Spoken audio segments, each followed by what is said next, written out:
of house? Member-supported Jazz 90.1 proudly welcomes you to America's longest-running computer show, Sound Bytes. Call the show now at 966-JAZZ. That's 966-5299. Toll-free 800-790-0415 or soundbytes.org. Now, alongside Steve Ray and Dave Enright, here's Nick Francesco on member-supported Jazz 90.1. Good afternoon, Mr. and Mrs. America, and all the chips in the PC. It is Saturday, the 18th day of May, Anno Domini 2024, and you, you lucky people, you're listening to Sound Bytes. I'm Nick Francesco. I'm Dave Enright. And I'm Steve Ray. And at 6 minutes after the hour, we're going to be bringing you news, views, things to choose, nothing to lose. Kick off your shoes, don't get the blues. Have you paid your dues? Here comes the news. Google is going all in on AI, and it wants you to know it. During the company's keynote at its I/O Developer Conference on Tuesday, Google mentioned AI more than 120 times. But not all of Google's AI announcements were significant per se. Some were incremental, more evolutionary than revolutionary. Google plans to use generative AI to organize entire Google search results pages. What will AI organized pages look like? Well, it depends on the search query. But they might show AI-generated summaries of reviews, discussions from social media sites like Reddit, and AI-generated lists of suggestions, Google said. Google is improving its AI-powered chatbot Gemini so that it can better understand the world around it. The company previewed a new experience in Gemini called Gemini Live, which will let users have in-depth voice chats with Gemini on their smartphones. Google's gunning for OpenAI's Sora with Veo, or VO, I suppose, an AI model that can create 1080p video clips around a minute long when given a text prompt. Veo can capture different visual and cinematic styles, including shots of landscapes and time lapses, and make edits and adjustments to already generated footage. Ask Photos, which will roll out later this summer, will allow users to search across their Google Photos collection using natural language queries that leverage Gemini's understanding of their photos' content and other metadata. Gmail users will soon be able to search, summarize, and draft emails courtesy of Gemini, as well as take action on emails for more complex tasks, like helping process returns. Google previewed an AI-powered feature that alerts users to potential scams during a call.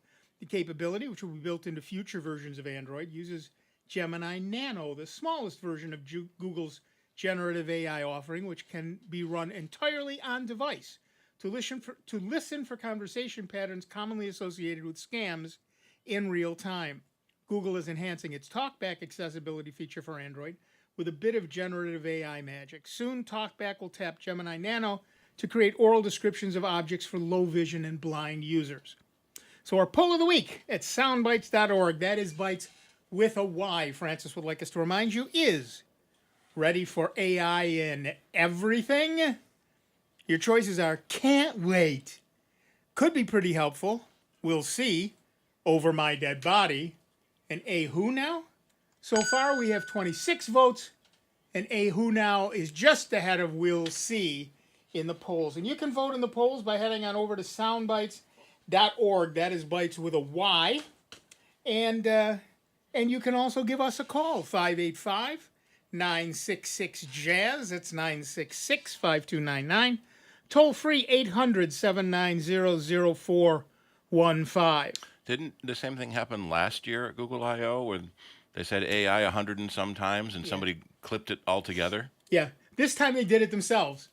At the end, Sundar Pichai came out and said, in case you're wondering how many times we said AI, up comes the number 120. And he said, we'll probably say AI again, and it went to 121 before this is over. It was very funny. But yeah, it was, look, AI is the current buzzword, the new hotness.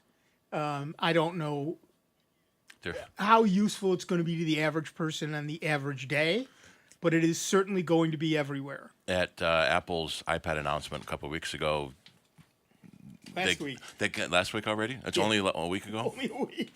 We started getting the new models in, which is nice. Nice. But Tim Cook was almost painfully trying to point out that we have AI too, Right. They've been calling it machine learning for a long time, but now they've jumped on the AI bandwagon. Right. But I saw a cute cartoon that two guys are talking, and a manager leans into the cubicle and says, "Hey, can you go through our slide deck and replace all the blockchain with AI?" New buzzword. That's about right. That is about right.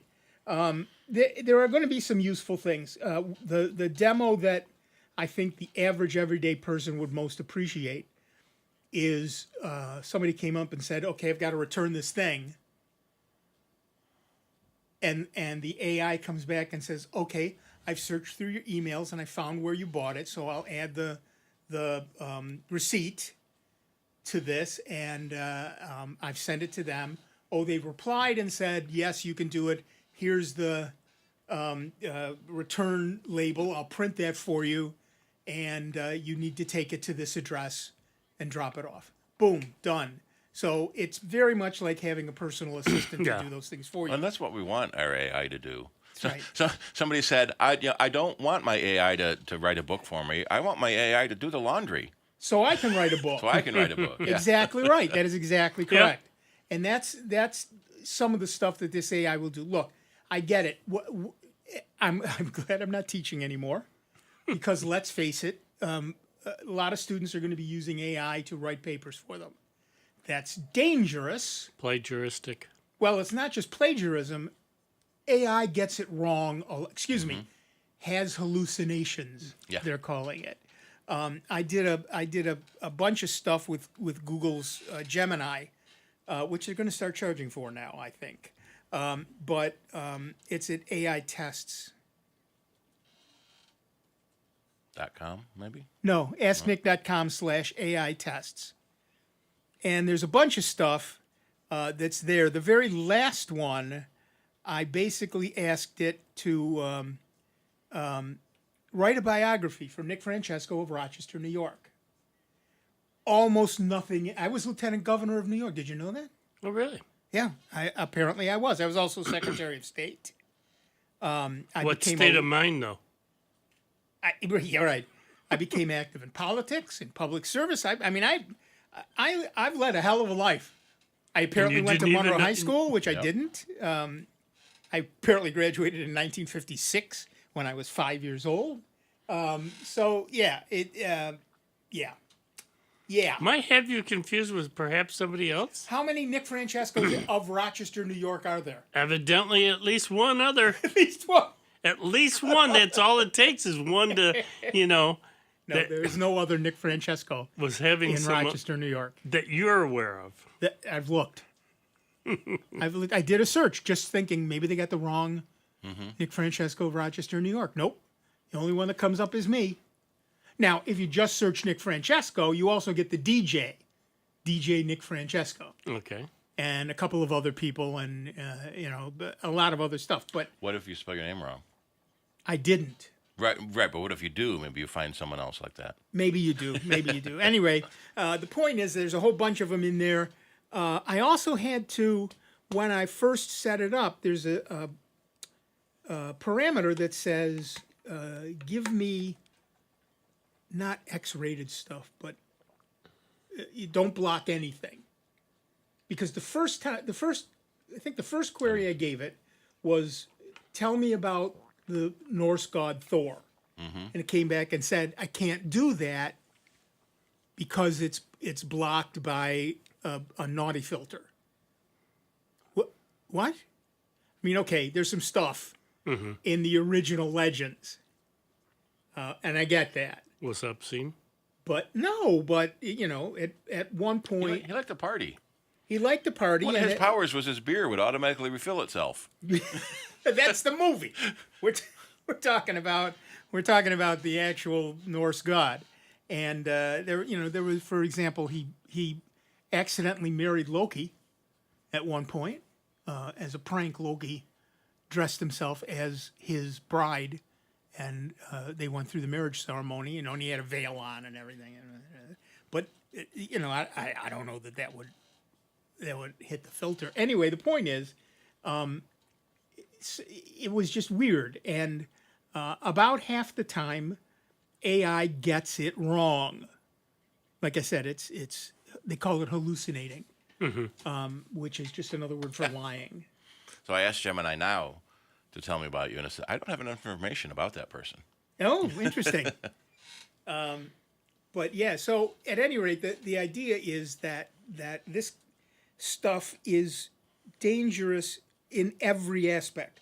First, it's good at creating liars. We're seeing scammers using AI now. And Sometimes leaving the AI prompts in it. As a large language model, the answer is, right, exactly. And we're seeing it, pictures being created that are obviously fake. I did a talk for the Delta Sigma Theta sorority, and Delta Sigma Theta, yeah. Doctor Who is Theta Sigma, so they were the Sigma Theta sorority, and you can see, people with 6 fingers, people with 3 arms. Those are the obvious ones, but there's a lot that aren't obvious that are pretty dang scarily good looking. And now they have natural language stuff where people can, it sounds like a real person. They laugh, they take breaths, all of that stuff. So it's a pretty tough thing to figure out when you're seeing AI. Now there are laws and agreements in place or that they're talking about to watermark everything, right? So if you get a picture or an audio, there'd be a watermark in it that says this is fake. The average person won't see that watermark first, and secondly, only the people who obey the law will put those watermarks in. So okay.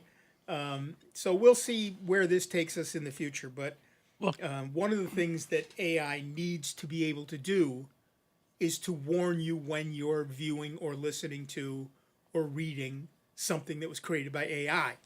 Well, that's what they were worried about with the upcoming election. Some of this fake ads and everything else that some of these folks can generate that you would swear up and down, just like when they, fake you out on a bank website. Right. That you'd see these ads and you'd swear up and down that, no, that's real. That's what they said. And, oh, how could they? When they really didn't. Right. It's, it used to be you'd hire a voice actor. Yeah, voiceover. To make calls, like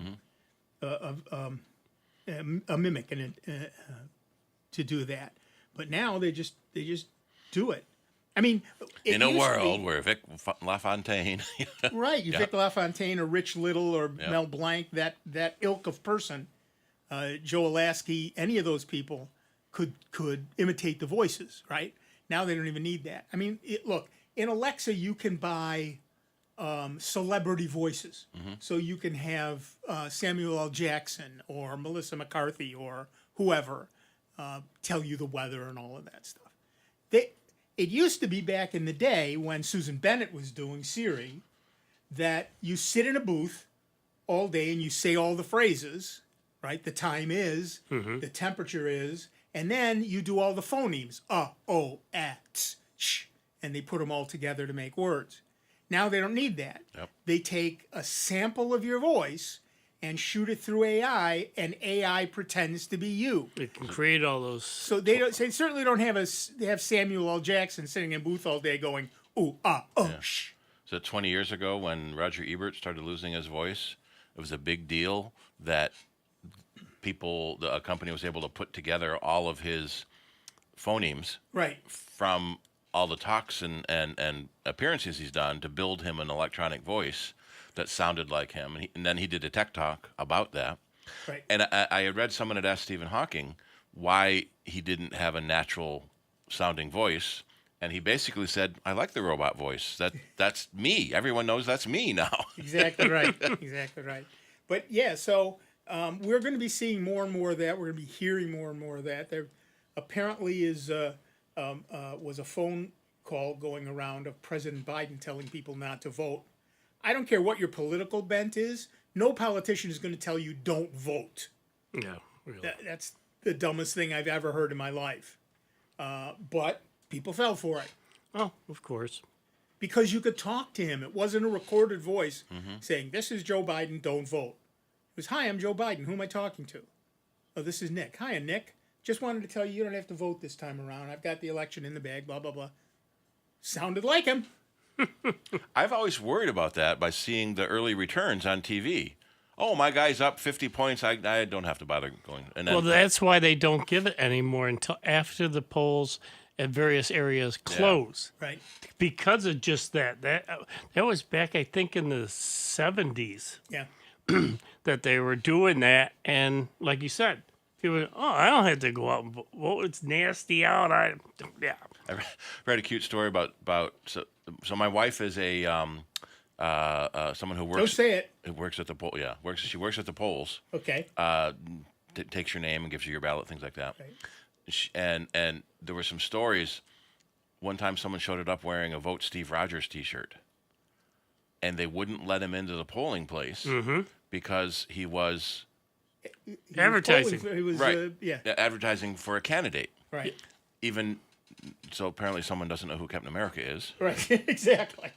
But and so someone said, "Yeah, if Steve Rogers was running, I'd probably vote for him."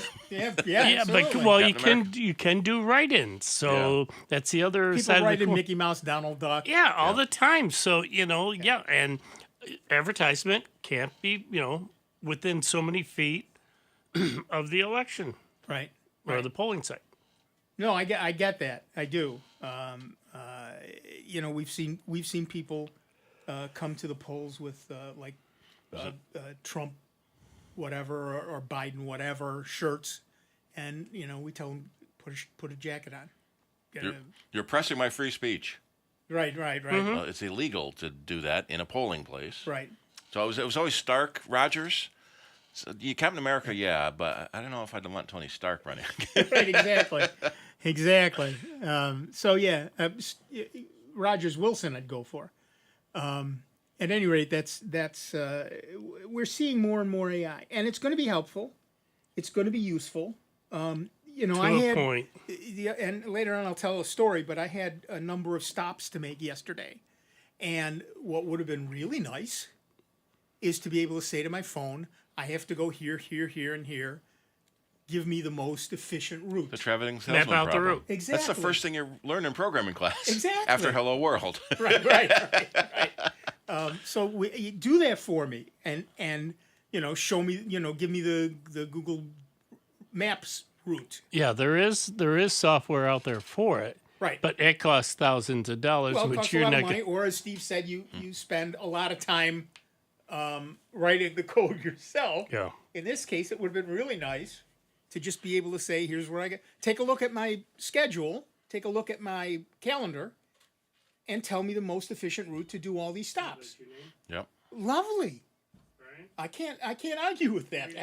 That's a good use of AI. Yeah. And I'm all for that.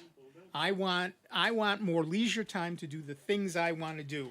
And then I will write my own books, thank you. I will draw my own pictures, thank you. I will make my own music, thank you. And I then- want you to do the laundry. and you drive the car while I'm going to this place.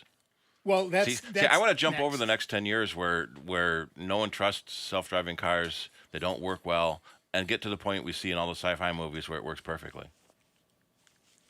Until the robots come to kill you. Exactly. That's the next thing. All right, to the phones. Our first call is Brian from Greece, New York. Hi, Brian. What's up? Oh, not much, gentlemen. I remember this from long, long ago. You're telling stories about AI and identification, chopping the sentences up to make a new story. I think it was Johnny Carson. It might have been Jack Parr. That's how old this story is. They did a bit where they had somebody like a Secretary of State giving a news bit that he read off, and it was about visiting foreign governments in Europe or something like that. And I said, well, that's what the guy really said. And now listen to this. And they reordered the thing. They just hard cut and recut a thing. And the last thing they said, the interviewer says, and what do you want the United States to do for you? I want them to send me abroad. Yeah. And that was it. So this AI thing isn't all that new. Right. You're right. It used to be, but you had to be good at splicing audio tape. Oh, absolutely. Yeah. You had to time it down and all like that. Right. You had to have a certain amount of skill and talent. Now all you need to be able to do is write a prompt, although that's at this point not so easy Still need yet. some talent, right? Yeah, you need a stopwatch and a grease pen here. That always helps. Exactly. You're right. I mean, that's been going on for a long time. The big thing is you see it on the late shows now, where they cut up video, and you can tell it's fake because of the jumps, the jumps in camera shots. But now they could do that all in AI and make it look completely natural. Yeah. There used to be something called the uncanny valley, and it was the space between that looks pretty good and that looks real. You never could make that jump. So why is there an evolutionary need for an uncanny valley that we developed it? Where was something that looked human but wasn't that we generated this thing? Nice point. Yeah. But the point is, we had this uncanny valley, and we don't anymore. We've not only jumped it, we've filled it in and covered it over with concrete, and made it a parking lot. So we've paved paradise and made it a parking lot. That's right. But yeah, so it seems to me that we're entering. It'll eventually work its way out, as did every other technological innovation that heralded the end of the world. But it's going to be a while. We're in the chaos days before it settles out, and that's a tough place for us to be. Great. Well, have a good time, gentlemen. Well, thank you, sir. Have fun. Talk to you later. Bye-bye. Yeah, it's what was it? One of the Final Fantasies, the movies that came out. Yeah. They said this is so realistic, but it doesn't jump the uncanny valley. And you look at it, and it was really good, but you knew it wasn't real. Yep. Now it's hard to tell. I get a kick out of the bloopers at the end of some animated movies, where where they make fake a blooper. Yeah, they fake a blooper. Yeah. Yeah, but there's just no point at which this is gonna stop. I'm sorry, it's just gonna get more and more and more. And like I said, right now we're in the chaos era of that. It's all brand new. We don't know what to do. There's no way to deal with it. The tools aren't there for us as average human beings to manage and understand it. We'll get there. Yeah. But in the meantime, I hate to say it, but we have to be cynics. We have to be willing to say, yeah, that's bullpucky. I'm not believing that. I read a story once where copyright infringement and people recording everyone willy-nilly was so common that people would wear jammers. Everyone wore a jammer. Yep. And the story was about someone who created a jammer that could block anything and made a fortune with it. Yeah, I bet. All right. We are done with this segment, but we're only a quarter of a way through the show, so don't get excited. There's a whole lot more sound bites coming your way. More Dave Enright, more Steve Ray, more Nick Francesco, and more of you.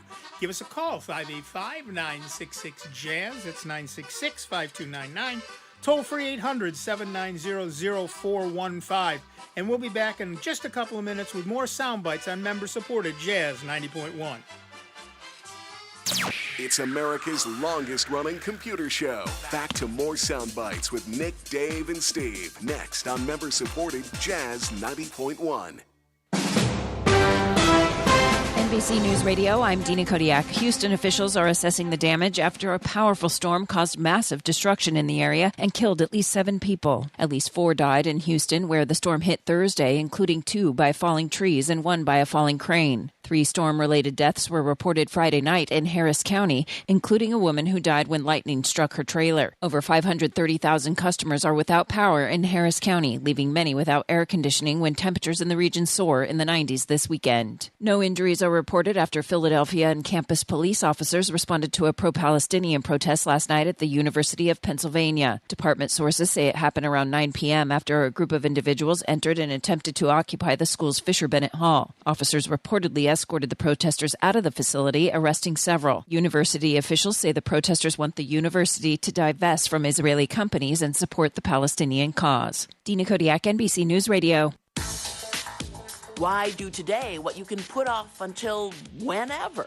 This is Sandra Tsinglow with the Lowdown on Science. You know that home improvement project you keep procrastinating on? Would setting a deadline help you get it off your plate? Enter Stephen Knowles at the University of Otago Business School in New Zealand and team. The researchers asked 3,000 people to complete a short online survey about charitable giving. They were given either 1 week, 1 month, or no deadline to respond.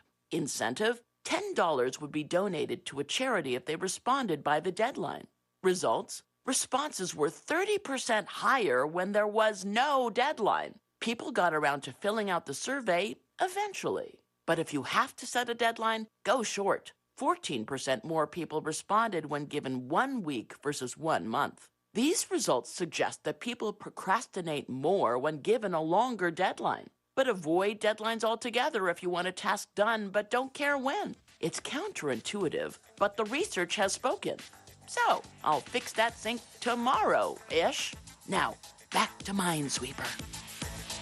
The Lowdown on Science is produced by LDOS Media Lab in partnership with the University of California, Irvine Science Communication and 89.3 KPCC, and made possible with the generous support of the Fuse Family Foundation. On the web at LOHDOWNonscience.org. Jazz at the Beach, a free community concert series, returns this year. For more information, including a full series lineup, visit our website at jazz901.org. Jazz at the Beach, brought to you by the Summit Federal Credit Union.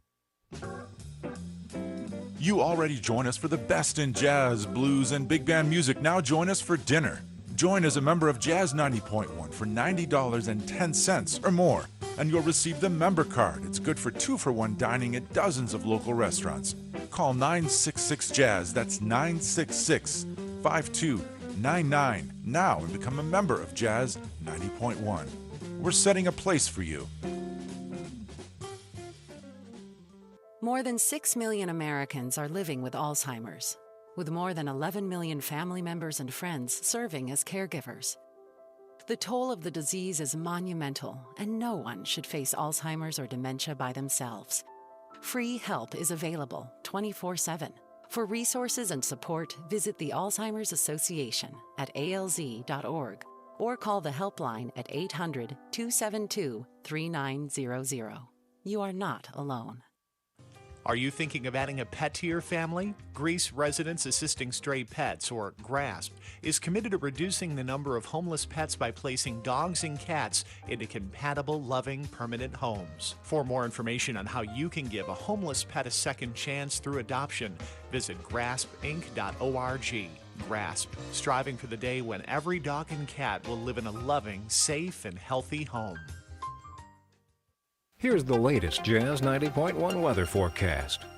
Some patchy areas of fog for the morning. Otherwise, plan on a blend of clouds and sun for this Saturday across Rochester, Western New York, and the Finger Lakes. A spot shower can't be ruled out. The high temperature near 70. We'll find patchy clouds and starlight for the night tonight. Overnight, the low temperature in the mid-50s. For your Sunday, you can plan on an ample amount of sunshine from hilltop to lakeshore. High temperatures in the mid-70s.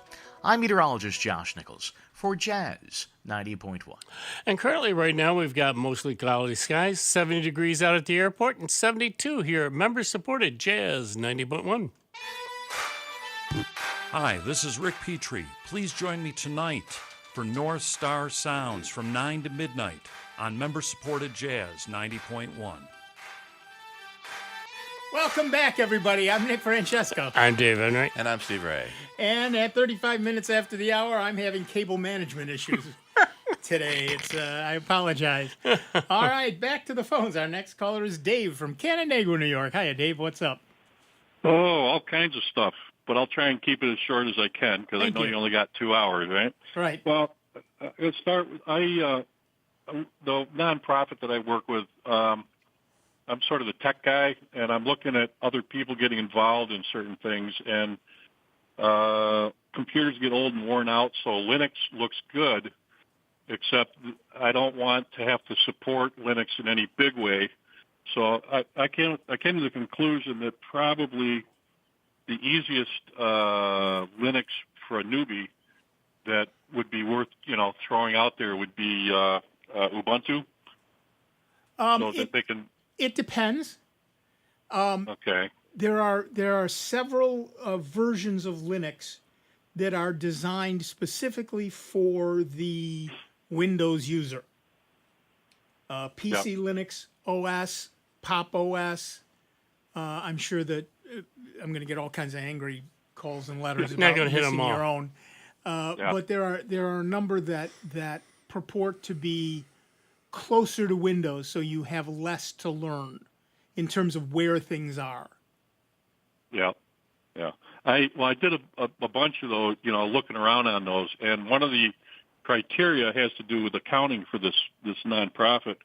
Is that MoneyDance is coming into the picture, right? And I'm going to use that kind of in a multi-user environment, so we can distribute the different roles that are involved in the accounting or whatever. Which you can do, because if MoneyDance, goes not only to Linux platform but Mac and PC and Android. Right.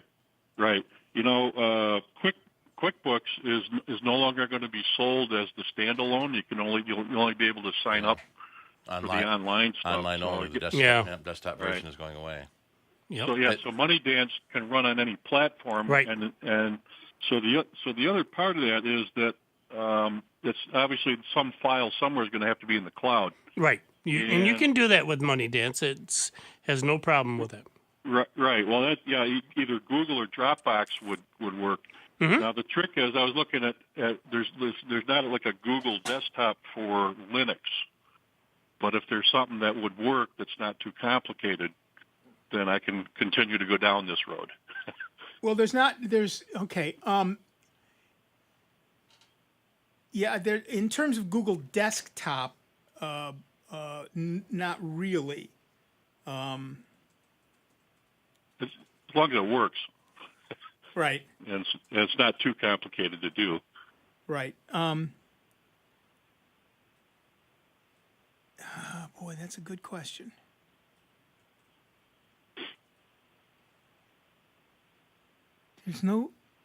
You can mount a Google Drive share. There's a client called InSync that syncs with multiple cloud services. Oh, yeah, it's got to be no money, too. Right. They're little, tiny amount of money. Yeah, we're broke. I'm going to have to think about this one, the best way to do that. Yeah, not a rush. I've been researching it for several weeks and lots of twists and turns and roadblocks, but okay. GNOME does it for free. Who does? GNOME. Right. So a different variant of Linux has a built-in Google Drive integration. Now there is a built-in sync for MoneyDance. I believe that worked because that requires the Google Drive or the Dropbox, from what I've read so far. I could be wrong on that, because it's got to sync to something, but it's got to be something outside your own box. Right, but I think they have their own syncing. They have their own service. syncing software, Let and me you find just that next. you create a new account set. It's called.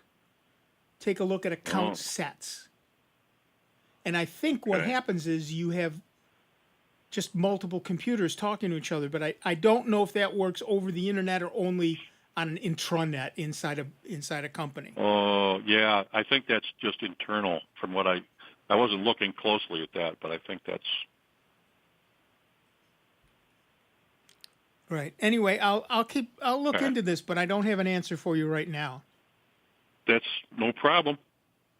All right. Thank you for your time. All right, have fun. Yeah, almost. Yeah, exactly. Yeah, Money Dance does do syncing, but I don't.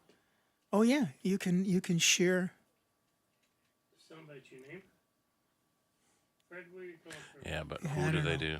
You can use any shared folder such as Dropbox. Right. So you need to have So you need a Dropbox or iCloud or something. right. And so how do you mount that in your Linux client? Well, I don't know that you need to. I don't know that it doesn't happen automatically, but I haven't done enough research yet. If anybody out there knows, Yeah, because I've only played with the Money Dance on one computer. Right. So that's the only place I need it. right? But I know, yeah, I do have it up on my Google Drive. The the instructions I found at Infinite Kind, the publishers of Money Dance, they're showing an example of Dropbox, and it says it syncs directly to the Dropbox servers or through a folder on your computer.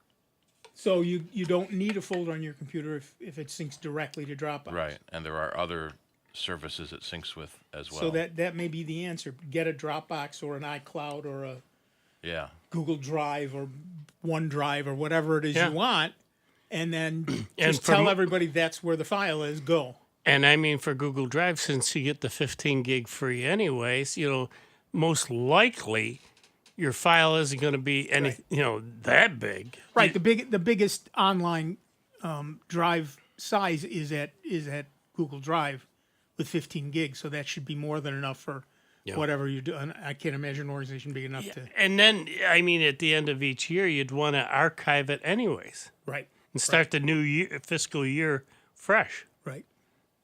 All right, back to the phones. Our next caller is Fred from Rochester, New York. Hi, Fred. What's up? I'm doing good, and you? Good.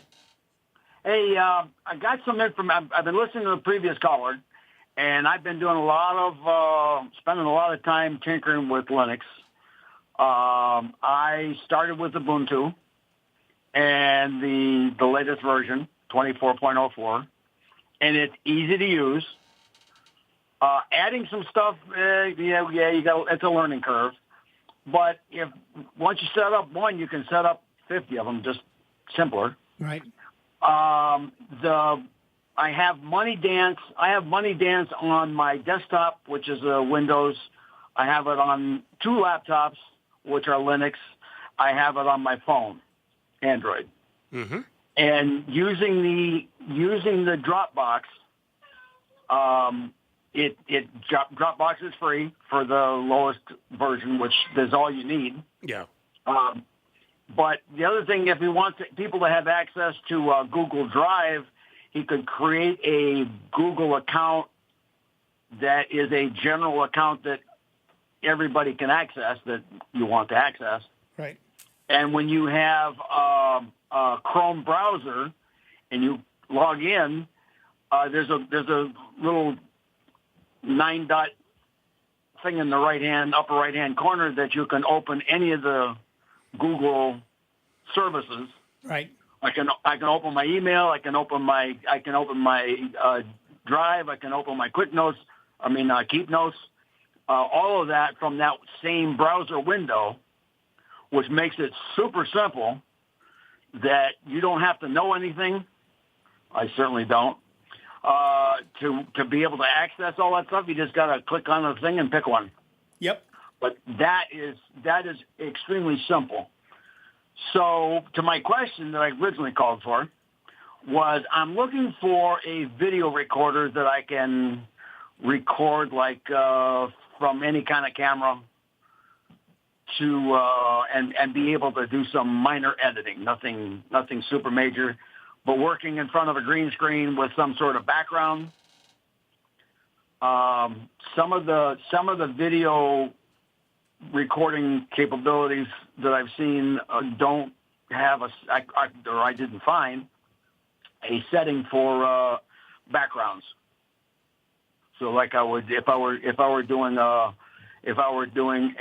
Zoom call and I didn't want to have my background be shown to everybody that I'm in the Zoom thing with, I can use a background.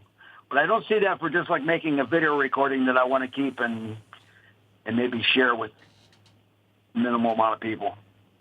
There's one. Are you talking about Linux or Windows or what? Doesn't matter. Linux. There's a Linux. program called OpenShot. OpenShot? OpenShot. There's also a thing called Lightworks, although I don't know much about it. But OpenShot is a video editor. You can do 3D effects. You can do green screen. You can do all kinds of things. Okay. So take a look at that. And it's a cross-platform editor. Works on Linux, Mac, Windows, FreeBSD. That might already be on my Linux machine. I just have to search for it. Could be. There's a whole bunch of stuff when you install a Linux 2404. There's a whole bunch of stuff. I don't even know how to use most of it yet, but I'm working at it. OpenShot does exist in the repositories for Linux, so you can install it. Okay. It doesn't. So I I'll don't check on believe that. it's installed by default, but it's there and you can install it. I'm still trying to find how I can make the fingerprint reader work, and I can't even find anything that tells me that there is a fingerprint reader on this laptop. Yeah, fingerprints are tough, mainly because most of that software is proprietary, and a lot of it, the easiest way for them to create the drivers is to use a bunch of the Windows underlying code. So that's tougher. So that may not be. Yeah, it's not the end of the world. It may not be a usable thing on the Linux. It depends on a whole lot of stuff. And I don't. There is something called fprint D, which lets you do that. I don't know much about it. It's the word print with an F in front of it and a D after it. Fprint D, fingerprint daemon. And that will help. You still need an app to use it, but it's where you would start. So search through your repositories for a fingerprint reader. The other thing is it's probably going to be a different set of drivers for whatever device you're using. Right, whatever hardware is installed in that particular computer. So I looked for Dell products. I thought I found one, and I installed it, and all of a sudden everything started going haywire. I started getting it wouldn't read the download folder. Said I misspelled it. Was a bunch of stuff that just went crazy. So I don't know what that was, but my simple solution was to plug the stick in and start all over again. So, yeah, I'm two rounds on one desktop, on one laptop, and one round on the other. But the more you do it, the easier it gets. Right. That's exactly right. Like I said, there's fingerprint reader support, but finding an app for your particular version of hardware, right, is the hard part. If I can't use it, it's not the end of the world. It just would be a convenience. I have a KDE system settings app that's on the laptop. It's part of the Ubuntu install, and it shows me devices, but I don't even see a fingerprint reader in that using that app. I don't know if there's other apps that will show devices. So it's usually connected to the USB bus. Yeah, usually. Okay, well I can search that, but Although I didn't know if mine doesn't show on USB either. It may not be activated. Okay. Take a look in your BIOS and see if it's simply not turned on. Okay. Or it may be it's not going to show up until you've got the right driver.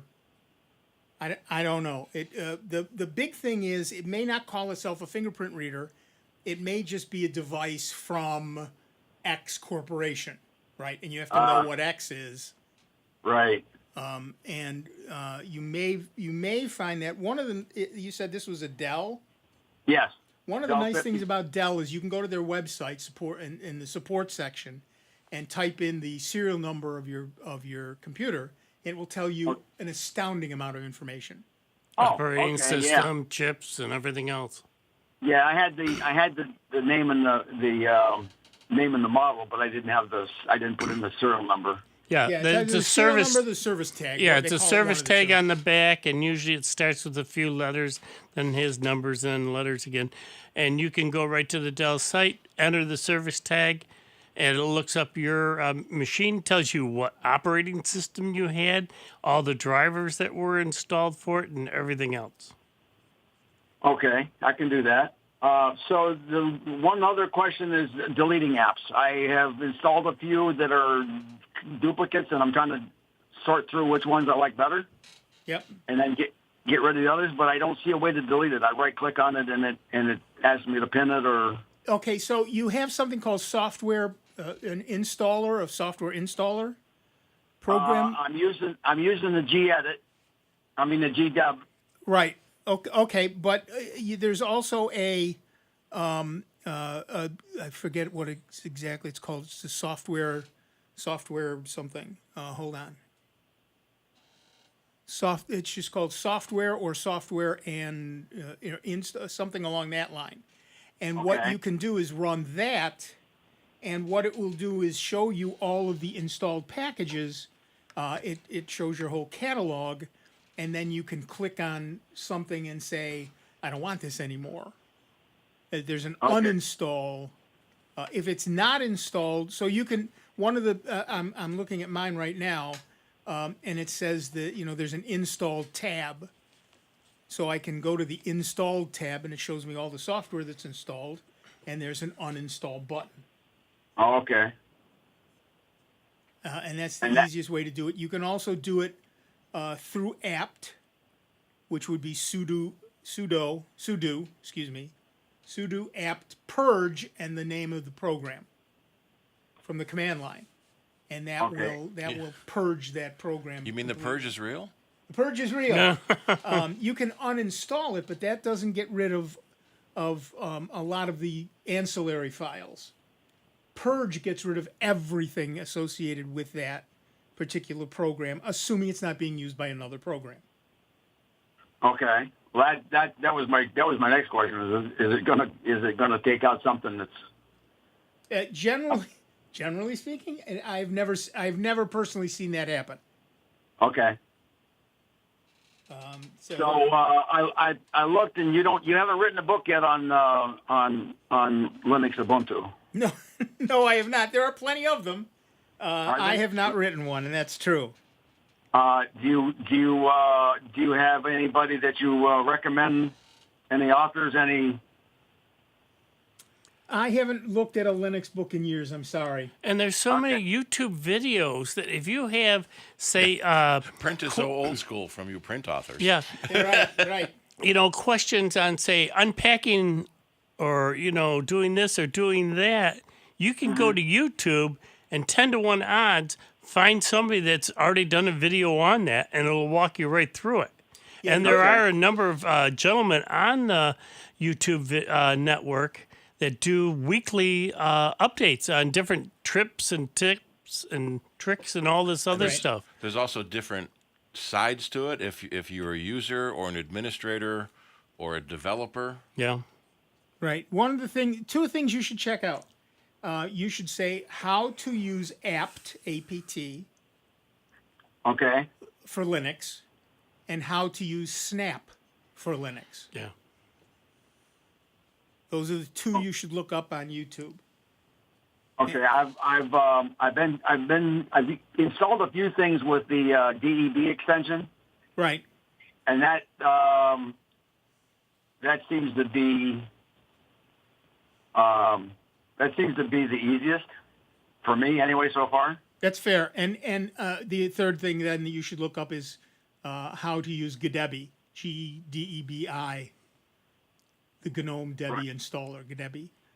for Right, Linux. yeah. So those are really the three sets of things you should look up. And just look, I'm sending you down a rabbit hole here, Fred. Yeah.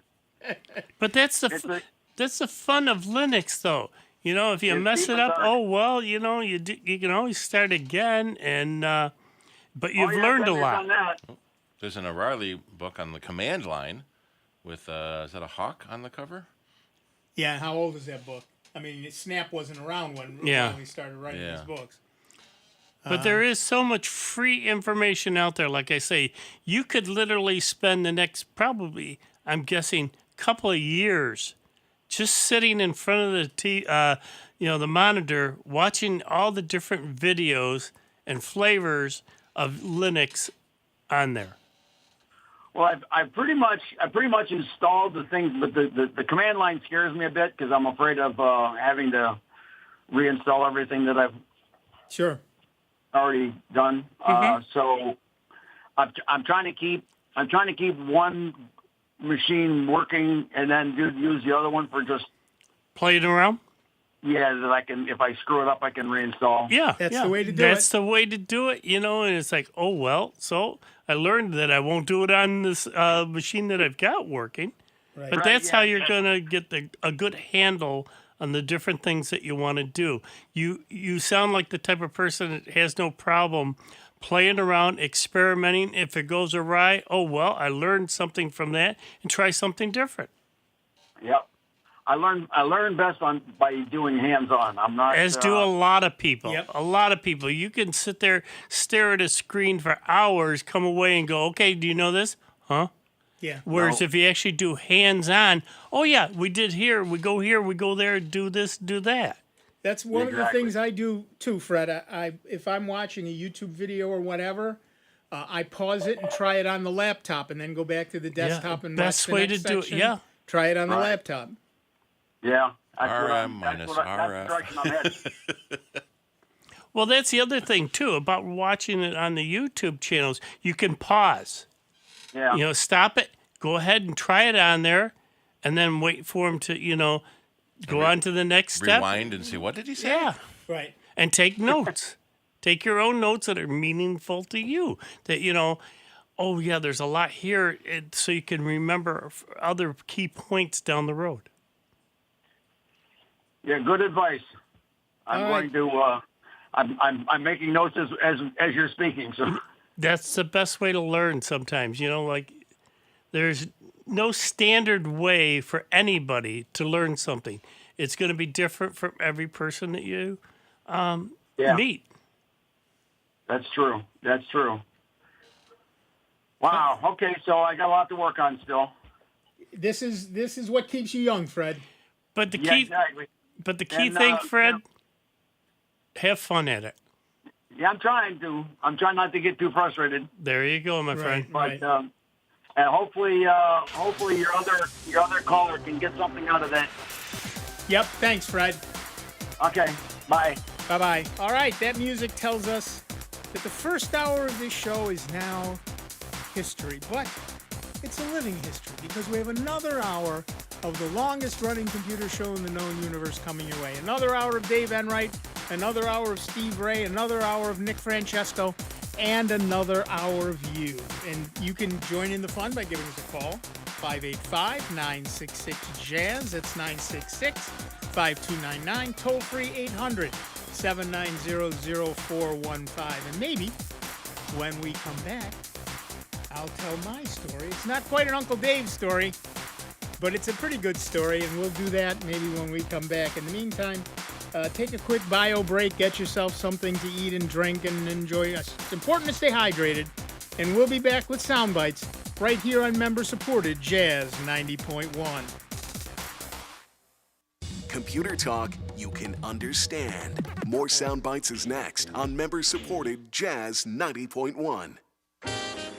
This is WGMC Greece Rochester, a public service of the Greece Central School District and official media partner of this year's CGI Rochester International Jazz Festival, Jazz 90.1. On Twitter at 901 Jazz.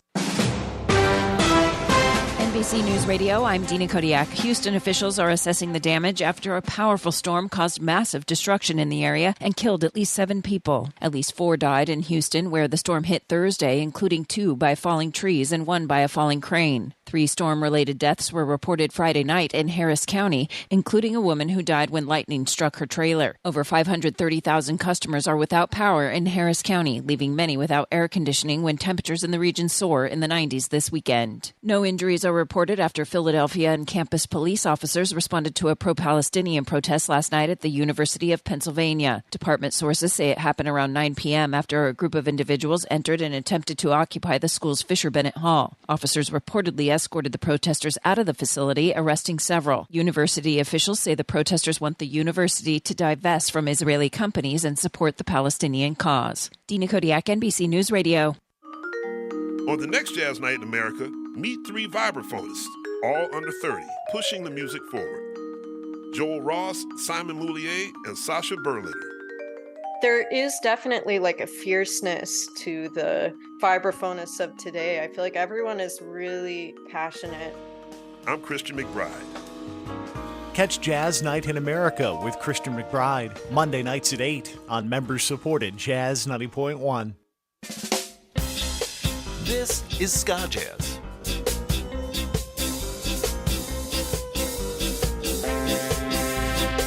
And this is Ska Jazz.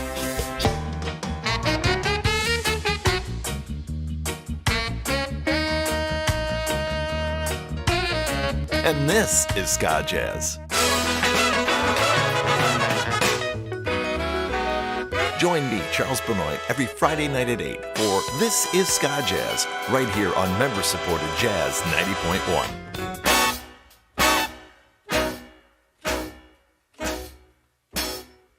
Here's another I Love New York travel tip. Unlock a great vacation adventure on the New York State Canal System opening May 17th. This year marks the 200th consecutive season of navigation along New York State's canals.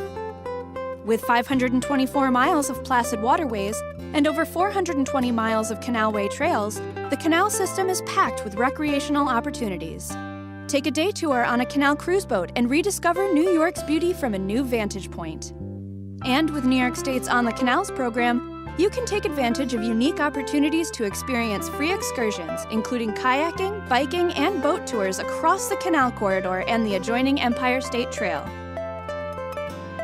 For more information on the New York State Canal System, visit the I Love New York website at iloveny.com. Amazing waterways and trails. It's easy to love New York. The Age of Reason took place over 200 years ago. Truth, reason, and tolerance thrived and even shaped the U.S. Constitution. Now those building blocks of democracy are under attack. Big tech social media billionaires allow disinformation and hate to hurt our children, polarize us, and cause violence and terror in our communities. Online lies and hate affect everything, everyone, everywhere. Be a part of the change. Help defend our democracy. Go to counterhate.com to learn more. More than 6 million Americans are living with Alzheimer's, with more than 11 million family members and friends serving as caregivers.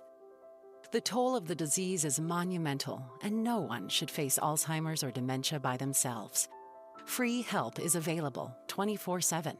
For resources and support, visit the Alzheimer's Association at alz.org or call the helpline at 800-272-3900.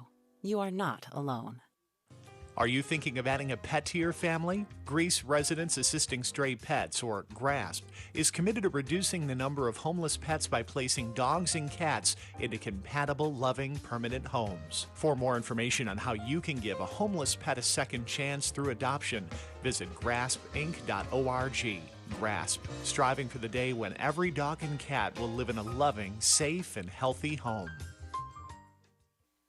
Welcome back to America's longest-running computer show, Soundbites, on member-supported Jazz 90.1. Get online now. Call 966-JAZZ. That's 966-5299. Toll-free 800-790-0415. Or submit your question by email at soundbites.org. Once again, here's Nick Francesco, Dave Enright, and Steve Ray on member-supported Jazz 90.1.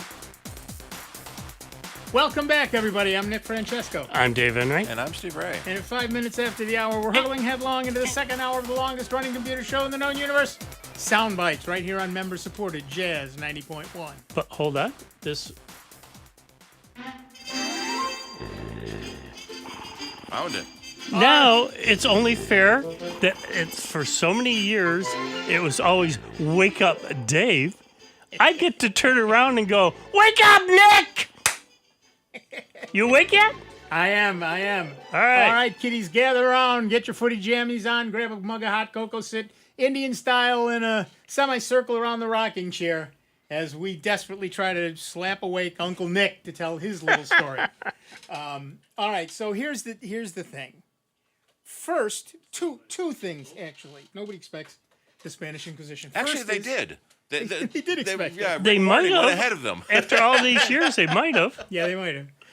The first one was I bought a laptop through Woot, and it came to me, and I thought, this is great. I'm going to put Linux. It was an open box sale. So Was this the most recent one? Yeah. Okay. It was super cheap, and nice little laptop. I mean, very nice, from a company called MSI, who basically makes the motherboard that almost everybody else uses. Yeah.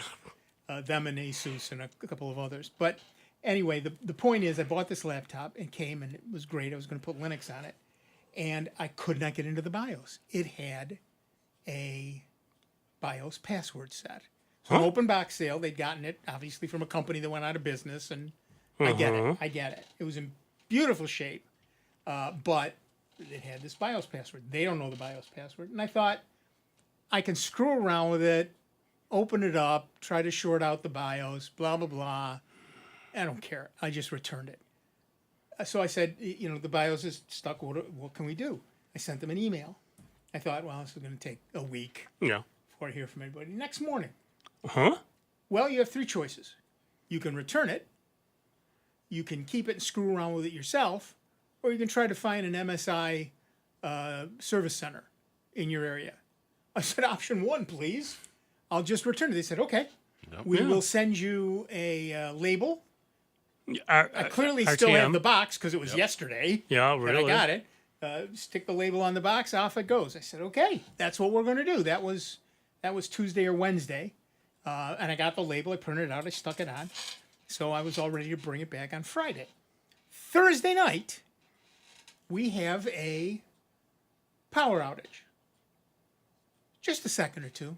Mm-hmm. Everything comes back up. It rebooted a couple of my Raspberry Pis, and we had to reset the clock on the microwave. And that one analog clock, no. Yeah, right. Well, I actually have two. So big deal. Unfortunately, it also took out my ONT, the Greenlight router, the Greenlight modem. Dead. Uh-huh. Just dead. The little red power light was going. Yep. That's all. Nothing else was lit. Nothing. So you got a good power surge then. Yeah, I called Greenlight. Well, this ONT is 9 years old. I got it in 2015. That's when Greenlight came into my neighborhood. Trust me, I'm just. Go ahead. Yeah. So I explicit. So I immediately called Greenlight, and then the lady who answered, it was late. I mean, this is well after hours Thursday night. So I called up, and the lady said, "Okay, I see what She walked me through it. What's the power light doing? What's the PON light doing? What's the data light doing? Nothing.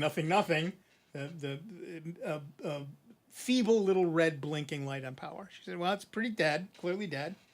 She said, "I'm sorry, there's nothing we can do for you tonight," which was disappointing but fair. That it was Thursday night. Yep. She said, "I can't get anybody out to your house until Friday afternoon." which was also a little disappointing, but fair. It's next day service. It just wasn't, 6 o'clock in the morning. She said, or if you want to do the swap yourself, you can come and pick one up at 9. Oh, option 2. Please, we'll take option 2, no question. So I went and brought the old one back and gave it to her and got a nice new one. It's from Nokia. This is a very different model. It's very nice. Went home, plugged in the PON, plugged in the Ethernet, plugged in the power. Took a couple of minutes to sync up. Yep, takes. And I restarted my router, my personal wireless router, so that it would find the new signal. Yeah, because from Greenlight, folks, just so you know, you only get their little. What would you? Well, it's an ONT, an optical network terminal, although it's basically the modem. Yeah, and you got to hook it up to your own router. Right.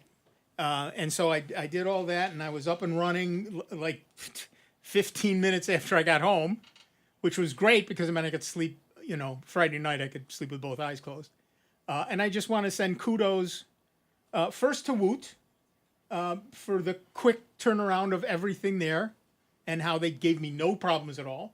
But more importantly to Greenlight, who just, think about it. It was 12, 14 hours between it died and I got a new one. So that was on the 9th? What's today? Today's the 18th. No, it was on the 16th. It was this Thursday. Oh, it was this Thursday? I thought you said it was last week. It was this past Thursday. The one we just had, the 16th. Okay. So it was, 10, 12 hours before between I don't have the worst part was I thought, you know what? I'm a tech guy. Yeah. Really? I will create a hotspot. Yeah. I can do this. I can create a hotspot. So I did. I set up my phone and created a hotspot and connected. And instead of 500 megabits, which I was getting with Greenlight, I was getting 9. Not 900. No. 9 megabits. Now, look, I come from the old days. Is that 2G? That's, oh my gosh, is what it is. I come from the old days when I had a 150 baud modem, 150 bits per second, 15 characters per second. Okay, I'm from the days when we had to sacrifice a robot to get online. Their dying screams haunt me to this day. But we were only pushing text through the line, so 150 baud was not bad. And then, of course, 300 baud, 1200 baud. I'm from the era when I got a 2400 baud modem. It made me angry because now it was running so fast, I had to rewrite the terminal program I'd written because I couldn't read the screen fast enough. I had to now save it into a buffer and read it later. Slow it down to read it. Right. And so I went through all of that. So I'm used to slow internet, I thought. But, I will admit that I would much rather have 500 megabit than 9 megabit, particularly since nowadays, you're doing things like surfing the web and doing Facebook and stuff that assumes you've got a fast connection. Mm-hmm. And when if I were still on Archie, I would be fine. A text-based search engine. Okay, I get that. But this was very different. So it was, there was a point where I thought I'm done now. I'm going to have to break out the mandolin and learn to be a wandering minstrel. And how am I going to learn to churn butter without the internet? I don't know. Yeah, really. But it's all fixed now. I'm back in the 21st century, and I want to kudos to Greenlight for getting me there fast. It's always difficult when I go to a customer that still has DSL. Yep. 5 if I'm lucky, and they need to download a 10 gig system file. Yep. Be there all day. So this other company gives you 300, and this other company gives you 500 minimums. Right. And they both offer faster than that. Mm-hmm. So I'm fine. We don't download that much. Okay. Okay. And you're right. Yeah. If all you do is email. Yeah. And some very, very, very light surfing. Basic, yeah. 9 megabits will be You're fine. not on it, 4 or 5 hours at a whack, maybe 10, half hour. Start going into TV streaming or streaming movies. Right. I certainly couldn't watch Yep. anything that No. night, and I certainly couldn't do YouTube that night. And there was none of that. But in an emergency, I could have gotten something done. So that was the big thing. There is And a of course, fallback. it was the cellular network, and I get it. That's not as fast as other things, but still, It's still internet. it's still internet, and so that was that. But I had 2 really, really good customer service That's unusual. experiences. That's this unusual. this past week, and it was very nice. All right, to the phones. Our next caller is Larry from Rochester, New York. Hi, Larry. What's up? So first thing I'm going to say is open the pod bay door, Hal. I can't do that, Dave. Well, the whole conversation about AI, I think that's what always registers with me. Right. Is that one? But no, I was just going to tell you guys about a really nasty phishing attack that I just got. Ooh.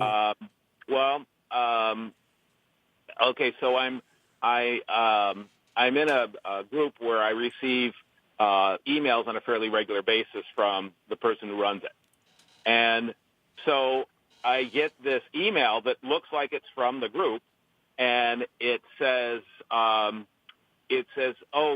you're invited to a special party." Beautiful graphics. I got this thing that looks like a wedding invitation kind of a thing on the front of it, and it says, "Click here." So, like an idiot, I click on it, and it opens up, and it says to open your invitation, and then it shows in beautiful graphics. It shows 4 or 5 different email systems like Yahoo and Google and all of the major ones. It says click here and then enter your password.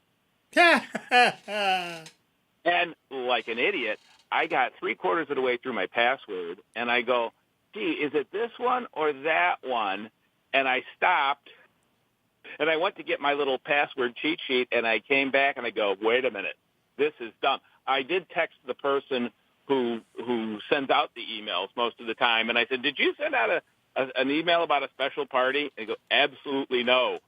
So we warned everybody about, don't open any more emails from the group. But the thing that got me was the graphics were absolutely beautiful, Yep. and it also had a big Acrobat logo up in the top corner. Yep. So it looked real legit, and I'm like, Probably a man. template from Adobe. Yeah, they can take the time and effort Yep. that you would, if you were in the court of law, you would swear up and down on a stack of Bibles that it was legit. Right, and that's why we say you can't just not trust messages from people you don't know, because from people you know, you can get fake stuff too. They can get hacked. Yeah, using their email address. Didn't come from them, just using their email address. Right. Yeah, and that's the thing that I still don't. I guess I don't understand about this thing, because would that show up in the person's sent box? No. Not unless they are infected and they did send it. Mm-hmm.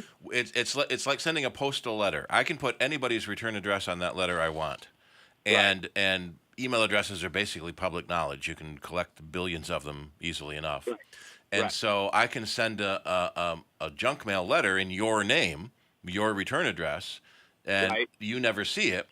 But if it bounces, post office delivers it anyway, but with electronic mail, it can bounce if it can't be delivered. You would start getting all the bounce messages. So I can't deliver this message, can't deliver this message. So that's a clue that your email was used in sending a scam. Okay. But yeah, so you can put anyone's return address you want on an email. All right. Well, anyway, but I just thought you guys it'd be good for you to hear about this, and appreciate it. Yeah, interesting. It is. It's amazing to what lengths people will go to be nasty. Yep. Oh, Well, there is no limit. They're hoping to get people who aren't paying attention and type in their passwords. Now they have access to your Gmail or whichever system you use, and the likelihood So many people reuse passwords once they have your Gmail password. They've probably got your phone password. They've probably got your banking password. Or they can do a forgot password at every bank and Right. till it sends them a reset. Oh, that's yeah, and I go along with that, and that's the problem with only having a 512K memory in your head, you know. Yes. Mm-hmm. So anyways, all right, well, great. I enjoy listening to the program, guys, and I really appreciate you putting out the good information out there. Thank you, Larry. Have a great day. You too. Bye. It's especially hard when we had a customer that did 75% of the right thing. So one of the ISPs in town is switching their back-end email provider, I suppose. So if you have a Frontier email address, you must change your email program to use the Yahoo mail servers. You can still keep the same address. Right. But it's at Yahoo now. It's at Yahoo now. And it's been that way for a few years, but Frontier server addresses still worked. Frontier shut that down last month. So they sent another batch of emails out to all of their customers saying you don't have to change your email address, but you have to change your server address in your mail program. Or you go to yahoo.com to read your mail now instead of frontier.com. Right. And so one of our customers got this email. They called Frontier, asked them if this was really true. And Frontier says, yep, that's true. So they click on the link in the fake email about the real topic. Ouch. And then starts asking for their passwords. It's, well, Frontier said it was real, so they typed in their password. Yeah. So the bad guys, so you'd think, so Frontier isn't that big of an ISP. Right. But some bad guy, maybe in Rochester. Could be. You never know where. Found out this was happening and sent out fake email about a real topic with a fake return response to try to trick more people who are expecting this thing to happen. And it's just frustrating that they did all the right things. They got a suspicious email. They called who it was supposedly from and was told that, yes, this is a real thing happening. But just the next step was, did it really come from the person that said it came from? Right. And that's one of the problems with email. It was never set up to be secure. Mm-hmm. I mean, you can do things like DKIM and all that stuff to say, yes, this sender is legitimate. But I can set up my own server to be a legitimate server. Yep. That doesn't tell you that the emails that are coming from it aren't fake. It's a legitimate server, not a legitimate email. Yep. And again, theoretically, over time, that's one of the things that AI will help you with. Theoretically. And the way you tell is really you have to dig into the headers and see where it all do your actually homework. came Do your from. homework. Yep. And that's a pain in the patoot. And you have I to understand admit what that. they're supposed to be to know when they're wrong. Right. And again, that's something that AI should be doing for us. Mm-hmm. AI should be the one that every time you get an email, it goes through the email and says, what's the chain? Oh, look, it came from, some dark website. in Russia. Yeah. No, thank you. This is illegitimate. Yep. Speaking of good stories, I actually got to celebrate with my wife just last night as she sat there. You'd have to picture this, folks, but my wife had this one tablet and a few pages and then all these little Post-it notes all over it with passwords on it. Yep. Some of them were 2 and 3 generations old. Well, I created a monster in a good way, and then I got her onto NPass.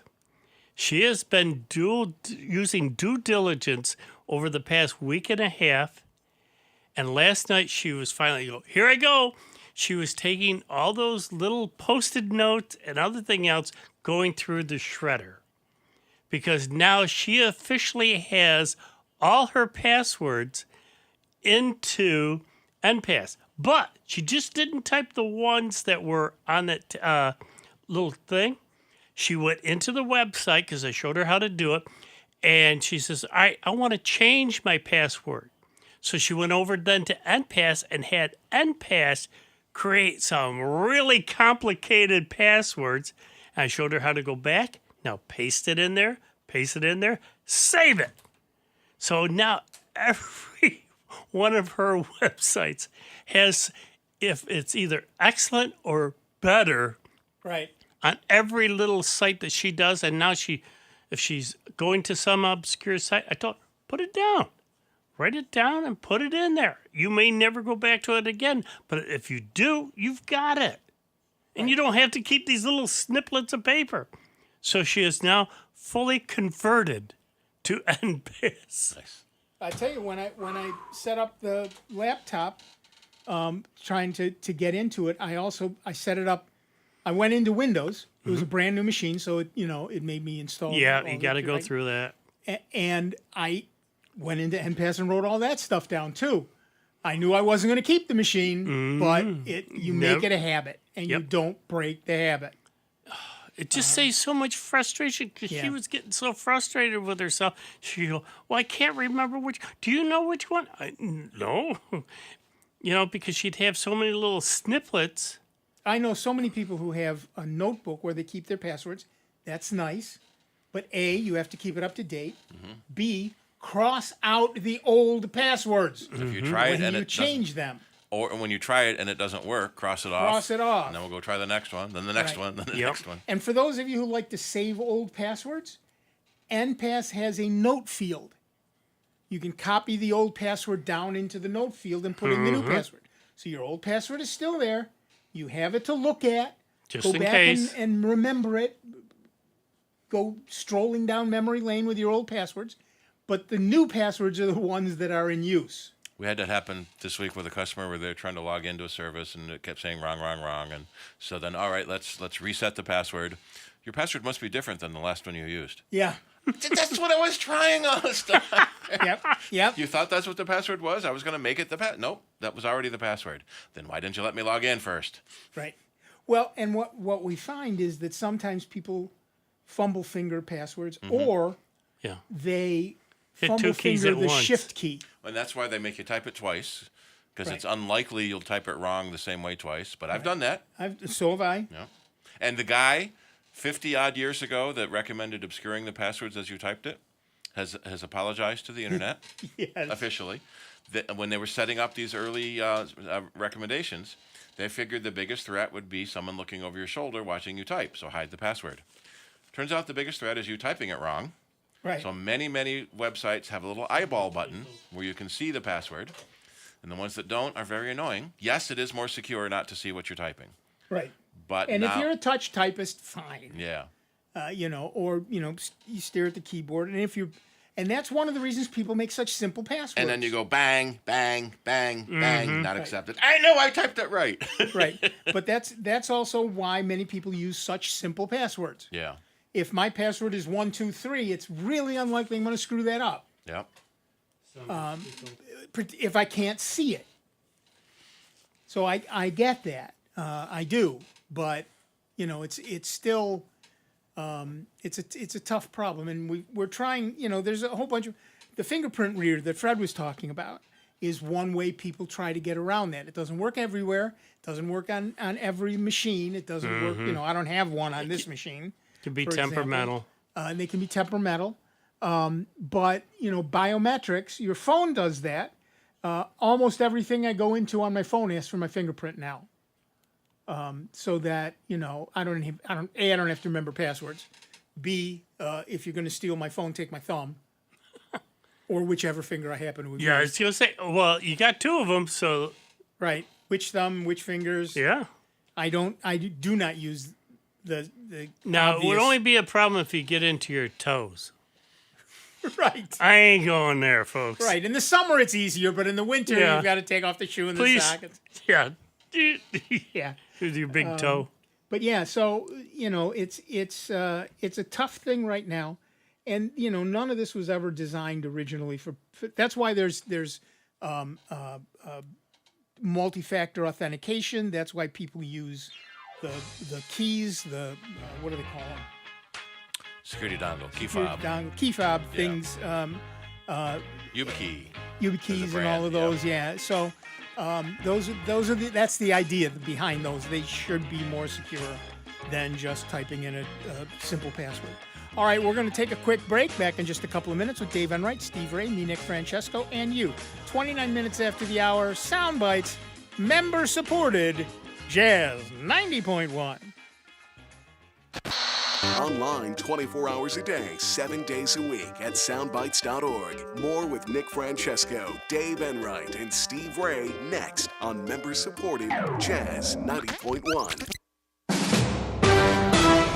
NBC News Radio, I'm Dina Kodiak. At least 7 people are dead after severe storms struck the Houston area over the last couple of days. At least 4 died in the city on Thursday when a storm hit. 3 storm-related deaths were reported Friday night in Harris County, including a woman who died when lightning struck her trailer. Over 530,000 customers are without power in the area. Storms with flash flooding and heavy wind gusts are possible from the southeast to the Gulf Coast today. Former President Trump is set to speak at the annual NRA Leadership Forum in Dallas today. It's after he was in a New York City courtroom this week for his criminal hush money trial that resumes on Monday. The former president has already promised if he's elected again, he'll strike down numerous gun regulations put in place by the Biden administration. The man who attacked former House Speaker Nancy Pelosi's 84-year-old husband with a hammer will spend 3 decades behind bars. On Friday, David DePape was sentenced to a 30-year prison sentence for the 2022 attack at Pelosi's San Francisco home. Dina Kodiak, NBC News Radio. Upcycle old pallets into fences, compost bins, planters, and even sheds. Hi, I'm Melinda Myers, horticulturist and gardening expert. You've probably seen pallet planters. Old pallets are lined with landscape fabric to hold the soil in place. Slits are cut into the fabric and plants inserted. Use planted or unplanted pallets as dividers and fences. Dress them up a bit with paint or fill the empty space with interesting stones and moss. Create the framework and dividers for your compost pile with old pallets. Wire the corners together and it's ready to go. Or create a shed if your pile of pallets continues to grow. Check out the various websites that offer design options and construction guidelines. Many people are worried about the environmental impact of using pallets. Look for HT on the pallet and initials of the country of origin. This denotes the pallets were heat treated. Check out our website for this and other gardening tips. Jazz 90.1 is supported in part by Summit Responsible Solutions, a manufacturer of organic, all-natural mosquito control products under the Mosquito Dunks brand name. Mosquito Dunks can be used in ponds, bird baths, rain barrels, or wherever water collects. Non-toxic to people, pets, fish, birds, and other wildlife, Mosquito Dunks are available at local and national garden centers everywhere. Information on how to control mosquitoes can be found at summitresponsiblesolutions.com. Jazz 90.1 is supported in part by our members and by animal repellent Plant Skid. It's organic and safe for use on fruits and vegetable gardens, as well as trees, shrubs, and flowers. Plant Skid uses odors associated with predators, encouraging animals like deer, rabbits, bulls, elk, moose, chipmunks, and squirrels to dine elsewhere. Information on how to protect plants from animal damage can be found at plantskydd.com. That's plantskid.com. May is American Stroke Month. Stroke is a leading cause of death and permanent brain injury. Yet, stroke can be treated when quickly recognized. Warning signs include sudden weakness or numbness, trouble seeing, walking, or speaking, and unexplained sudden severe headache. Immediate treatment can reduce your risk of death or permanent injury. Remember, stroke can be treated when recognized quickly. Get help as soon as you see the signs. For more information, visit radiologyinfo.org. Jazz 90.1 weather. Some patchy areas of fog for the morning. Otherwise, plan on a blend of clouds and sun for this Saturday across Rochester, Western New York, and the Finger Lakes. A spot shower can't be ruled out. The high temperature near 70. We'll find patchy clouds and starlight for the night tonight. Overnight, the low temperature in the mid-50s. For your Sunday, you can plan on an ample amount of sunshine from hilltop to lakeshore. High temperatures in the mid-70s. I'm meteorologist Josh Nichols for Jazz 90.1. And currently right now it's partly cloudy, 71 degrees out at the airport and 73 here at member-supported Jazz 90.1.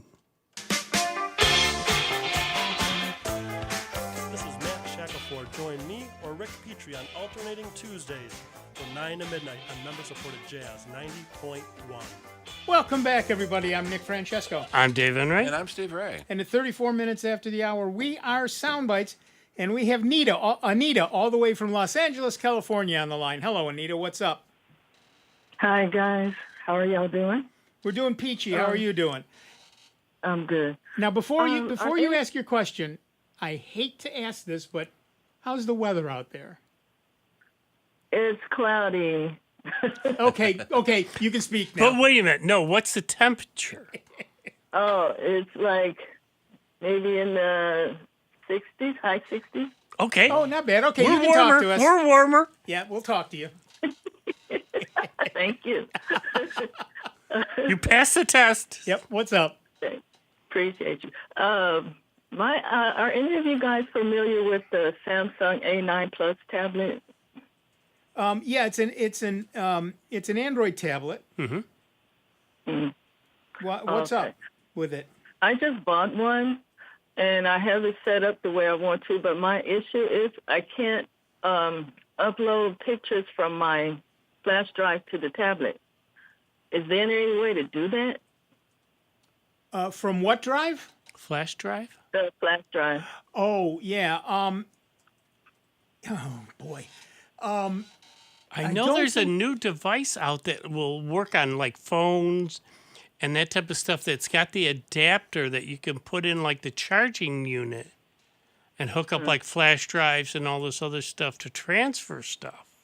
One of the problems is that not all tablets provide enough power.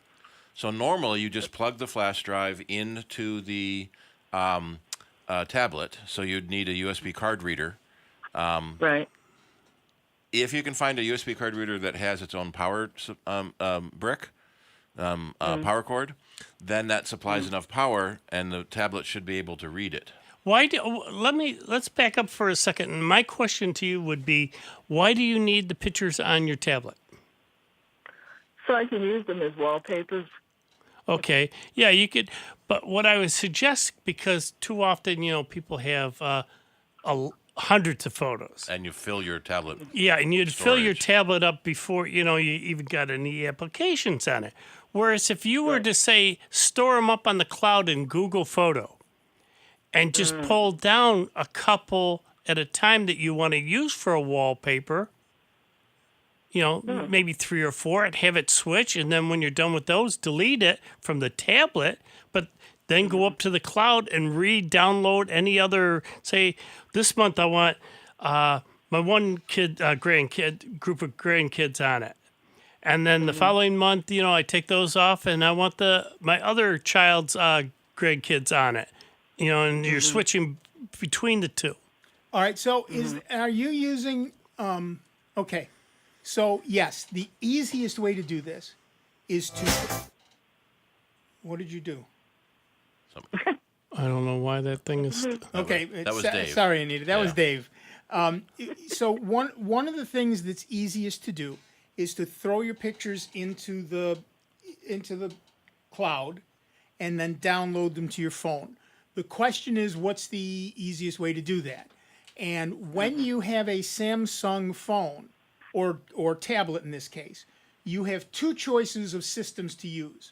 You can use the Google system, Gmail, Google Photos, Google Contacts, or you could be using the Samsung software, Samsung Contacts, Samsung Photos, etc. So the first thing to know is which of those you do. The second thing, now hold on. The second thing is then to use the same software on your computer. So there is a Samsung Gallery app. There is the Google Photos app. So let's say you were using Samsung Gallery. Let's say you're using the Samsung apps. You put in Microsoft apps, you would load Samsung Gallery onto you have a Windows machine? Oh, I don't have a computer. So you only had the tablet? Okay. Right. Then one of the things you can try is to buy what's called a USB-C to USB-A adapter. Or a USB-C flash card reader. Well, the idea is if you have a C to A adapter, you can plug the flash drive. Mm-hmm. Is it okay? Oh, I have one of those. Okay. So the theory is you should be able to plug that into your phone, and it would then see those photos as you would go into the File app, and you would then see that flash drive as another drive, open it up, pick the pictures, copy them to your phone, and be done. Have you tried that? No, I haven't yet. Yeah, that's the first thing to try. And sometimes the tablet doesn't provide enough power to read the flash drive, which is why you need a powered flash drive reader. Right. But theoretically, just plug it in and see is the easiest step. Right. Theoretically, it should provide enough power to do that. So make sure your tablet is well charged, of course. Right. But then just plug the flash drive into the tablet, go into the File app, and see if you can see that flash drive as another drive. Then you should be able to open it and grab the photos and, long click on them and say copy, and then, paste them on into the space you want in your phone, in your tablet itself. And you only need to copy the few that you want, so you don't have to copy everything and fill up your tablet storage. Right. Okay. Let me ask you this then. See, I have an iPad. That's where I got the pictures from to put on the flash drive. And I have one of those little dingly-dongly things that you plug it in to the iPad and you put your SD card or your flash drive in there. Yeah. Can I do it that kind of way? If it's the same connector. The older iPads used a different connector called Lightning, and the newer the newer ones use USB-C. So it depends. Yeah, I had the Lightning, and I had the little dongle with the Lightning connector thingy on it. Yeah, that only works on Apple devices and older ones. The newer devices went to USB-C like everybody else. Right. And just like you have a dongle with Lightning on one end and the connector for the flash drive in the other, you can get a dongle that has USB-C on one end and the connector for the flash drive on the other, and do essentially the same thing you just did. With the iPad, you can do it in the other direction with a different device, with the tablet, with the Samsung tablet. So Steve, I think, is looking for a. I posted a link from Samsung on the ways to import. But pretty much any generic USB-C to USB-A. I'm looking the specs on the A9 to see if it is a C or an A. It's a C. It's a C. Okay, yeah, good. so it would be USB-C male to probably USB-A female. Yeah, if your flash drive is a USB-A flash drive. Is it USB? Oh, the flash drive is a C. Is also a C, so you should just be able to plug it in. Plug it straight into the but Samsung. it won't transfer to the tablet. Well, it doesn't do it automatically because now it doesn't know how to do that. So what you have to do is once it's plugged in, you go into the File app on your tablet, and you should be able to see on the left-hand side the flash drive. Tap on that, maybe double tap to open it up, and you should be able to see your photos, and then you should be able to long tap, tap and hold, and you'll get a menu that says copy, and you can copy it and then go into the folder you want it in and say paste. Now, like on the iPad, if you go into the Photos app, it sees the flash drive as a camera and just imports the photos like it was a camera. It might do that. Samsung might do that in the Photos app on the Samsung too. Right. I think they call it Gallery, but Gallery or Photos. Samsung Gallery, Yeah, it may see it as a camera to import them as pictures. And if it doesn't see it, it may be that there's not enough power on that USB port. Right, but that's the place to start. Oh, okay. I'll try that. All right, good luck, and let us know. Thank you, I will. Stay in touch. And, of course, your job now is to get everybody in Los Angeles to listen to the show. A couple of my friends do listen to you guys. Thank you. Thank you, Anita. Have fun. Bye-bye.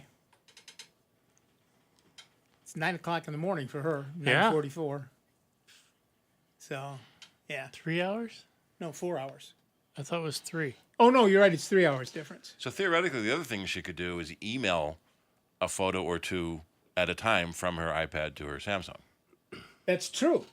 That's very true. If she's got an iPad, if it's her, it doesn't matter whose iPad it is. Whoever owns the iPad can email the photos to her. She would get them in the email app on her tablet, and then she could save them from there. Yep. So Anita, and I know you're still listening.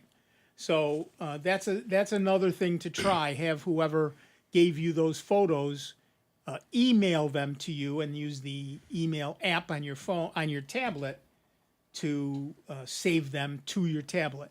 Generally, you can only fit 2 or 3 photos in an email.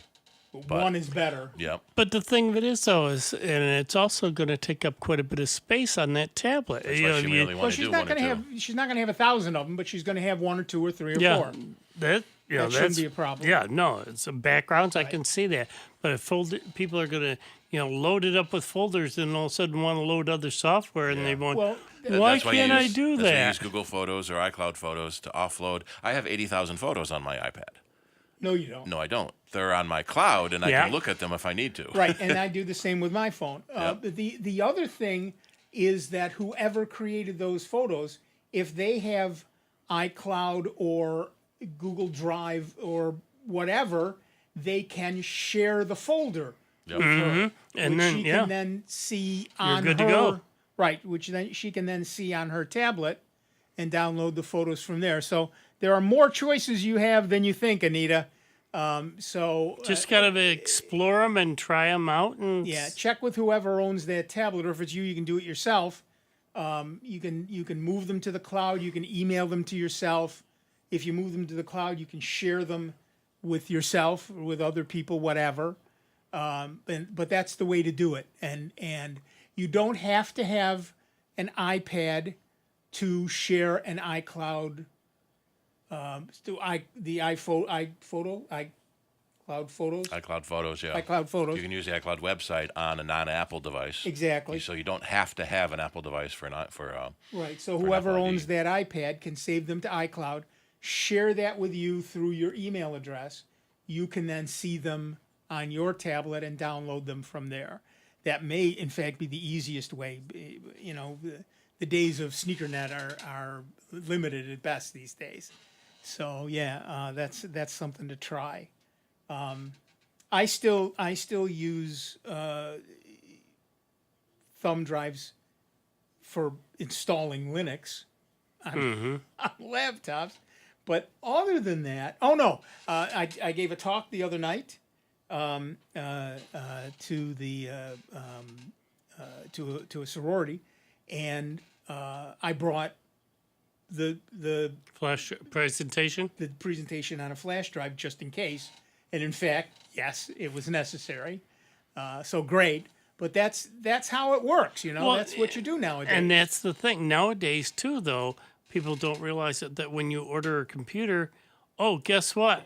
A lot of them don't have CD-ROM drives anymore. None of them It's do. all going to flash drives. If you want a CD-ROM drive in your unit, you've got to order it special. And the these same with days, laptops. If you're going to buy a flash drive, get the one with both USB-A and USB-C on it, because you don't know what you're going to come up against anymore. Yeah. You don't have A anymore. No, but I have 3 A adapters. You have 3A, right, but is the other person going to have them? Because I bought a new camera. I haven't been able to find a camera that had C, although I haven't looked in a while. Is it Australian? A? A? Yes, Canadian. But yeah, so they do make thumb drives with both A and C connectors, and really, I've got one that's A only, and I worried about that when I went to give my talk. I got there and I thought, what if all they have is a Mac? Oh, I'm done. I can't move my. We had this discussion with a customer the other day, and their thought, and I kind of agree with them, the venue should have all those adapters too. And there's no question of that, but But rarely that's do something that. that's coming up now that's relatively new. Is it VGA or is it HDMI? Right. Yeah. A lot of them aren't aware that they need to have those devices handy because of the technology changing so fastly. Right. So if you're gonna buy some thumb drives, get the one I've got. My Samsung. It's Samsung. Yeah, I think so. Is a little slider. One end comes out USB-A. Slide it the other way. The other end comes out USB-C. AC/DC. It's AC/DC. It's a 256 gig drive. It has 103,000 reviews at 4.5 stars. Yeah. That's probably SanDisk. That's a good brand. Actually, and That's what it was, SanDisk. Yeah. Be very, very wary of flash drives that are too cheap. Yeah. If it says a terabyte for $20, that's too cheap. There's a big issue with fake flash drives on Amazon and eBay and other big resellers that they don't make themselves. They have third-party sellers on their platform, and so you buy something that seems to be too cheap, and it's fake. In fact, we've had stories where people open it up, and inside there's like a 4 meg card, just so it looks like it's working. And somebody went to the trouble of making firmware that tells your computer this is a terabyte drive, and accepts you writing data to it. Right. And how big is it? 4 meg. And then when you go to read something back, it says error, because there's nothing there to read. But it writes the data with no errors. Yeah. So they took all that time and effort to make these fake flash drives. Just use your powers for good. Yeah, right. Yeah, but probably, the little time that they had to spend to do that versus the money that they're making off of the scam. Now I sell 1 million of these, and I've recouped my investment. Yep. And then some. Yep. And then most folks are going to sit there, it's not worth the hassle for the little bit that I paid for it. It's not big money.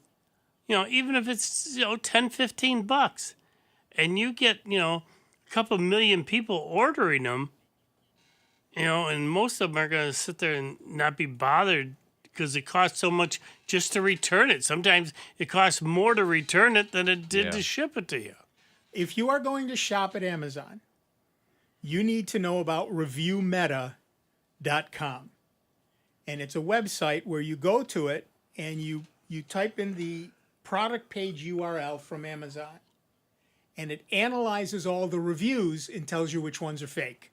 Oh. And then it rejiggers everything to give you an honest answer. So it's like 5 stars with 1,000 reviews. Yep. 58% of them are fake. If you get rid of those, it's a 3.8 star review. Mm. And that's what this site does. It's called reviewmeta.com, and Steve's going to post that. Got to try that one out. Yeah. Definitely, because, like you say. I've only used it a couple of times. It seems to be legit. Seems to be accurate. But, hey, at least it's another opinion. Right. Than just you relying on what you're seeing on the screen.